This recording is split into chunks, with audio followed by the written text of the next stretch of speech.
Bonjour à toutes et à tous, Marie Jabard du LETG Caen. Les travaux dont je vais vous parler aujourd'hui sont en cours et s'intègrent dans le cadre des projets risques et aléas inondations de villes côtières, approche quantitative et diffusion par la réalité virtuelle, portés par le LETG Caen et qui se localise sur plusieurs sites de la façade littorale normande. Dans ce cadre-là, on travaille à une échelle un peu plus large, c'est-à-dire à l'échelle du bassin de la Manche orientale, sur les phénomènes extrêmes et notamment les phénomènes de surcote. Notre approche est à la fois, considère plusieurs échelles spatiales et temporelles, à la fois spatiale de l'échelle du bassin à l'échelle du site, et temporelle, puisqu'on on s'intéresse à l'ensemble des données marégraphiques, donc les séries longues, mais aussi à l'échelle des événements de tempête. On a également une approche qui est à la fois statistique et géographique, afin de tenter de répondre à plusieurs objectifs, notamment une analyse statistique des niveaux de surcote et des niveaux marins extrêmes, mais aussi une mise en évidence des phénomènes de réponse du bassin au forçage météorologique. Donc cette étude, comme je vous le disais, est centrée sur le bassin de la Manche orientale. C'est une mer assez particulière avec des caractéristiques qui lui sont propres. C'est une mer épicontinentale avec une bathymétrie faible. Elle a une forme d'entonnoir vers la mer du Nord, ce qui génère des amplitudes de marée qui peuvent être importantes, de 3 mètres au niveau de Weymouth jusqu'à plus de 10 mètres aux alentours de Dieppe. Elle est ouverte sur les flux dominants d'ouest-sud-ouest. Les fetches sont faibles, ce qui génère des mers de vent qui peuvent être importantes.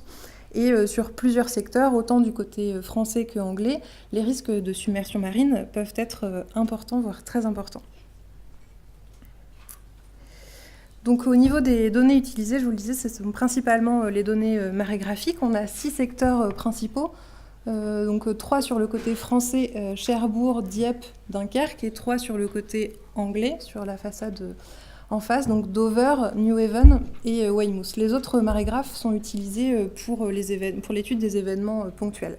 Associés à ces données-là, donc on a les prédictions de marée pour pouvoir calculer les surcotes, à la fois les surcotes instantanées et les surcotes de pleine mer, et puis des données météo, sur les sémaphores localisés près des marégraphes, ou encore les données extraites du modèle AROME de Météo France sur les sites que l'on voit représentés par des étoiles, et puis une bouée en Manche, ici, qui fournit à la fois des données de houle et des données météo, vent et pression atmosphérique, depuis 2015. Donc voici ici les données des 6 secteurs étudiés, donc les données du niveau marin observé. On aperçoit, sont notées ici en pourcentage les lacunes de chacun de ces jeux de données que l'on prend en compte bien évidemment, qui sont pour les plus importants donc sur les marégraphes de Dieppe, avec 28% de lacunes. On voit l'extension temporelle des jeux de données, donc entre 1954 pour Dieppe et 1991 pour le marégraphe de Weymouth. Ici, les mêmes graphiques, mais cette fois-ci pour les données de surcote observées sur ces 6 marégraphes. En termes de premiers résultats, on a pu extraire de ces jeux de données les niveaux marins supérieurs à une période de retour de 5 ans et aussi les surcotes observées à pleine mer supérieures à ou égales à une période de retour de 5 ans. Sur ces 2 graphiques. En couleur, on a uniquement les événements qui se sont produits sur plusieurs sites en même temps. On voit que c'est assez rare que sur une même tempête, plusieurs sites soient impactés de manière très forte, donc sur une période de retour supérieure à 5 ans. À partir de ces résultats, et ce que je ne vais pas avoir le temps de tout vous présenter ici, c'est qu'on travaille à la fois sur l'évolution de la fréquence et de l'intensité de ces phénomènes extrêmes. On peut aussi aller analyser chaque événement, donc les conditions météo à l'origine de ces événements et les répercussions en termes de submersion marine, quels secteurs ont été impactés ou pas à l'échelle de ce bassin, et aussi les conditions météo préférentielles pour la survenue de ces épisodes de surcote. Un autre résultat que je vous présente ici, c'est donc la répartition mensuelle de l'ensemble des surcotes observées sur ces 6 marégraphes. Donc comme on pouvait s'y attendre, bien évidemment, on a... en fait, on va de... Zut, je me trompe de bouton à chaque fois. Voilà. On va de janvier en 1 à décembre en 12, donc c'est chaque mois qui sont représentés. Donc on a une forte variabilité saisonnière des surcotes, et on pouvait s'y attendre puisque c'est les tempêtes d'hiver qui sont principalement à l'origine de ces phénomènes. Mais on observe deux autres choses, c'est-à-dire un gradient allant de l'est du bassin, Cherbourg et Weymouth, vers de l'ouest du bassin, ça vers l'est, Dover et Dunkerque, qui sont beaucoup plus, qui ont une amplitude de surcote beaucoup plus importante, donc à l'est du bassin qu'à l'ouest, mais aussi entre le nord du bassin, les côtes anglaises, et le sud, où on voit que le sud est plus impacté par ce phénomène de surcote. Ce qui s'explique notamment et principalement assez simplement par le fait que les grands types de circulation atmosphérique rencontrés lors de ces événements extrêmes, qui sont représentés sur son graphique, sont à dominance des circulations d'ouest et également des circulations de nord-ouest et de sud, donc impactant préférentiellement la partie sud du bassin. On a également de nombreux phénomènes issus de circulation plutôt de sud. Donc, après ces résultats un peu généraux, je vais prendre un événement précis qui se situe dans la catégorie des grandes circulations d'ouest et qui est la tempête du 3 janvier 2018. Donc vous avez ici représenté en haut l'ensemble des surcotes pour tous les marégraphes en Manche entre le 25 décembre 2017 et le 6 janvier 2018. Et nous, on va s'intéresser plus particulièrement à cet épisode très fort du 3 janvier 2018. Vous avez juste en dessous, je ne sais pas si on voit très bien, les données de vent et de pression atmosphérique associées à ces journées-là. Donc des épisodes assez forts. Cet exemple du 3 janvier 2018, donc on a ici l'ensemble des données des marégraphes. Je pense que vous ne voyez pas les couleurs. On a à la fois les observations, les prédictions de marée et les valeurs de surcote. Donc ce que vous ne voyez peut-être pas sur les graphiques, c'est qu'on a plusieurs choses, des pics de surcote qui ne se rencontrent pas à marée haute et une succession de pics que l'on va tenter d'expliquer, soit par des phénomènes, enfin voir si les phénomènes météo expliquent cette succession de pics de surcote au cours de cette journée du 3 janvier. Donc pour ça, on a besoin d'une représentation spatialisée de l'événement et on a cartographié cela. Donc vous avez en haut les courbes des surcotes pour l'ensemble des marégraphes avec les traits en pointillés sur les sites anglo-saxons et les traits pleins pour les sites en Manche. Et puis, je ne sais pas si vous voyez au milieu des points qui apparaissent, ce sont les les heures de pleine mer rencontrées lors de cette journée du 3 janvier.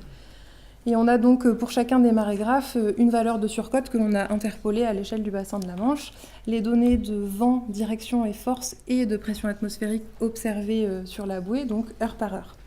Donc on constate qu'à minuit, le vent est déjà fort, déjà 40 nœuds de moyenne, et la pression atmosphérique est déjà basse, mais on n'a pas encore de réponse sur les marégraphes de surcote observées.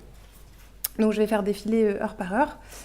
Donc on voit que ça commence à arriver quelques heures après le début de la tempête et qu'on a une onde qui se décale du sud vers le nord du bassin et qui est au plus fort dans le détroit du Pas-de-Calais, au maximum de vent, 45 nœuds de moyenne à ce moment-là. Suite à ces fortes surcotes observées, on a le moment de pleine mer qui arrive et là les conditions de vent sont toujours très fortes. On a toujours 45 nœuds en moyenne de vent en centre-Manche et les pressions atmosphériques sont toujours basses. Pour autant, le phénomène de surcote ne s'observe plus à l'échelle de l'ensemble du bassin, mis à part un petit peu ici au niveau du Havre, mais où il y a aussi d'autres phénomènes qui rentrent en interaction. Et ensuite, si je continue de défiler, on a des nouveaux pics de surcote qui apparaissent et un phénomène météo qui est déjà en train de redescendre. Donc ces deux phénomènes nous ont amenés à nous poser la question, y a-t-il une relation entre, si je repasse à la précédente, non, entre le niveau des pleines mers ici et le fait que l'on n'observe plus de surcote importante à ce moment-là. On s'est donc ensuite intéressé à une potentielle relation entre les surcotes et le phénomène de marée. Et pour vous expliquer ces graphiques, on a comparé le pic maximal de surcote instantanée atteint lors d'un cycle de marée avec l'heure à laquelle survenait la pleine mer. Donc quand on est à 0 heure au milieu du graphique, c'est que le pic de surcote est atteint à la pleine mer. Quand on est à moins 3 heures, c'est que le pic de surcote est atteint 3 heures avant la marée haute. Et plus 3 heures, c'est que le pic de surcote est atteint 3 heures après la marée haute.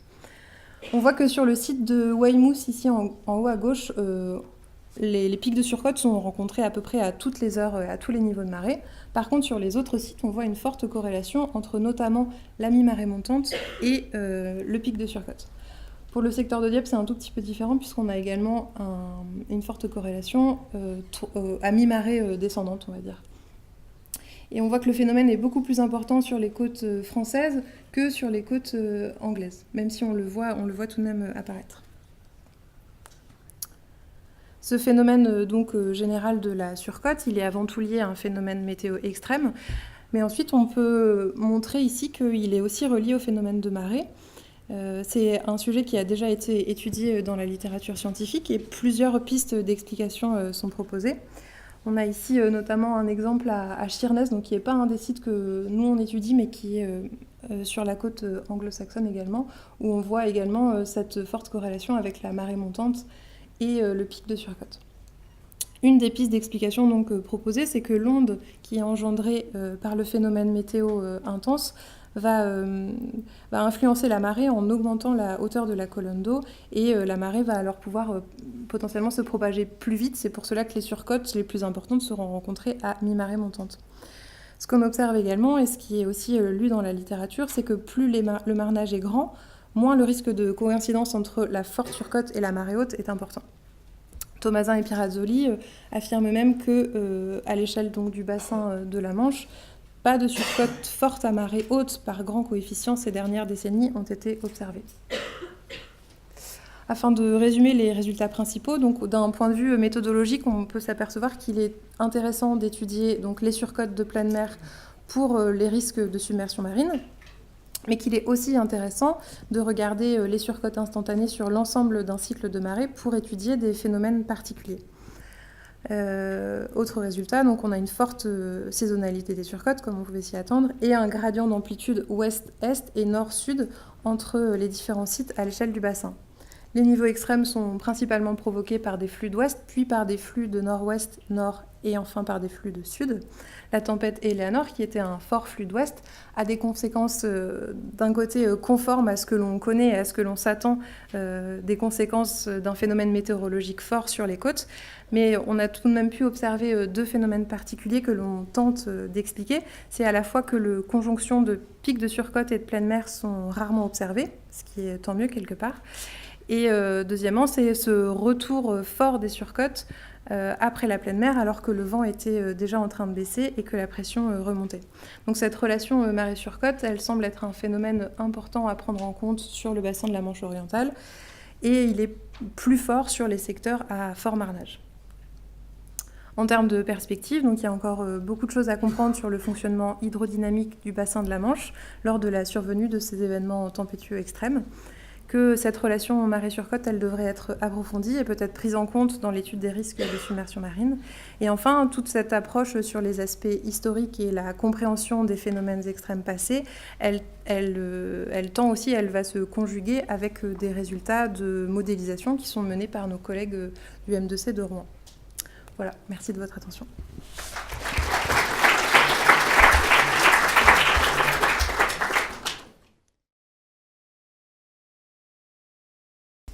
Merci. Alors, y a-t-il quelques questions dans la salle par rapport à cette présentation ? Non, j'ai une question sur la relation entre le marnage et la probabilité, enfin la corrélation entre, plus. À un moment, vous indiquez que plus le marnage est important, moins il y a de chances que la surcote arrive à la pleine mer. Je n'ai pas bien compris par quel mécanisme. J'ai bien compris le mécanisme de décalage de l'onde qui peut arriver pour n'importe quelle amplitude, n'importe quel coefficient, je dirais. Mais pourquoi, sur les plus forts marnages, ça diminue cette probabilité d'alignement ? Alors, je n'ai pas d'explication certaine. C'est un constat, en fait. Voilà, c'est quelque chose qu'on a observé et ce que j'ai pu regarder et retrouver dans la littérature scientifique sur ce sujet, qui est encore assez faiblement étudié, c'est que finalement, les sites à plus fort marnage, il y a plus d'eau. Donc, la colonne d'eau est plus importante. Donc, ça permettrait à ce que l'onde de marée se propage encore plus vite à ce moment-là. Mais c'est qu'une hypothèse et je pense qu'il y a pas mal de recherches à faire sur le sujet.